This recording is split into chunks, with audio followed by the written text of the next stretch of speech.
Last week, I shared this chart with Secretary Austin, General Milley, on the prioritization of the Biden administration with regard to our military. And I asked them the question, how do you tell our troops that you're prioritized when you're clearly not? If you can see this, and I'll make sure you have a copy for the record, almost every federal agency in the U.S. government is getting double-digit increases with inflation, which is now unfortunately creeping up to 5%. The U.S. military budget, Homeland Security budget, is actually getting decreased. I find it completely unacceptable. I asked the two leaders of the Pentagon, how do you tell the troops that you're prioritizing our military? They tried to answer. It's a tough question because I'm sure that they probably didn't like the budget that they had to come to the Hill and defend. And Madam Secretary General, digging deeper, the Army, I mean, you guys are getting gutted. Let's call it like it is. Madam Secretary, in your confirmation hearing, you told this committee you do not want the Army to be the bill payer for everybody else. You are the bill payer right now. 4% cuts without inflation. With inflation, you're almost double-digit numbers. This is like 2015 when the Obama-Biden administration was trying to cut 40,000 troops from the U.S. Army, active duty. They did it.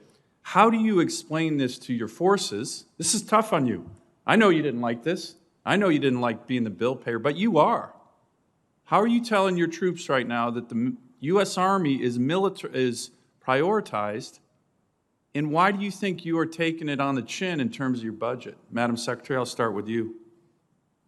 Thank you, Senator Sullivan. I think what I tell our soldiers when I talk with them is that I'm confident that at the budget we have, we are able to— Is this the budget you wanted? Almost certainly, 10% cut in the Army I with would inflation? certainly welcome additional funds. Having seen, for example, barracks at Fort Hood, I would absolutely welcome additional General, is this the funding. Army you advocated for? Sorry to interrupt. Well, Senator, I did. This is a huge issue. It's not getting nearly enough attention. Yeah. The Biden administration is blowing out the federal government, $6 trillion in spending, okay? But with regard to the U.S. Army, they're saying, sorry, guys, ladies, you're getting nothing. So this is a real problem. General? No, Senator, I laid out our requirements. We have our budget, and then we have our unfunded requirements that I, sent a letter to this committee and all the other committees that lay out.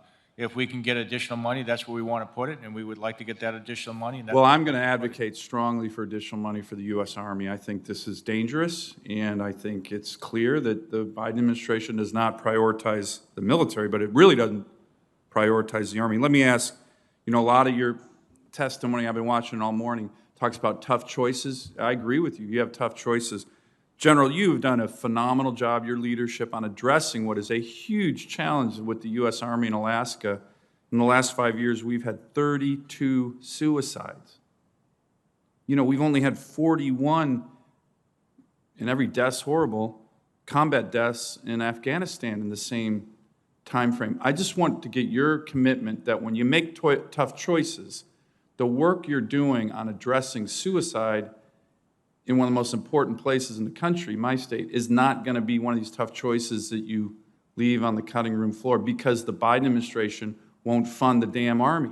Can I get your commitment on that? Lives are at stake. Absolutely. It's about people first, Senator. You have my full commitment on that.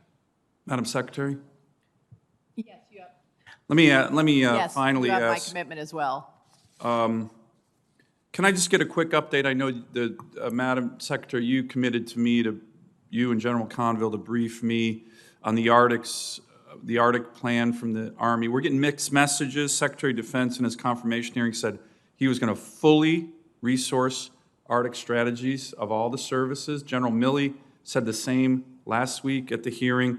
But General Van Herk, in his hearing last week, he mentioned that the DoD budget, this budget, is inching along, didn't move the ball very far down the field in terms of military Arctic strategy. And as you know, as NORTHCOM commander, he's the advocate. Can I just get an update from the two of you on that strategy, which I think you've done a great job on?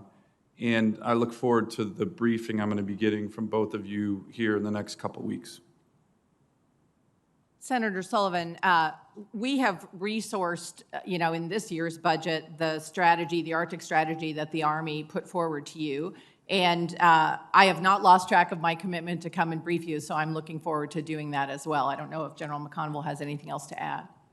No, I think, as Senator, you and I talked about, the strategy is focused on being able to operate in the Arctic, which is a little different than operating from Alaska. And we're putting that together. We'll have more an operational command up there. You tend to have an administrative command right now, but as you take a look at the fact that you're going to want to compete up there, we're taking a look, and we've talked about the type of organizations we'll put in there. We've got some more coordination to do, but we have a vision of where we want to go, and that is funded in the resources we have right now.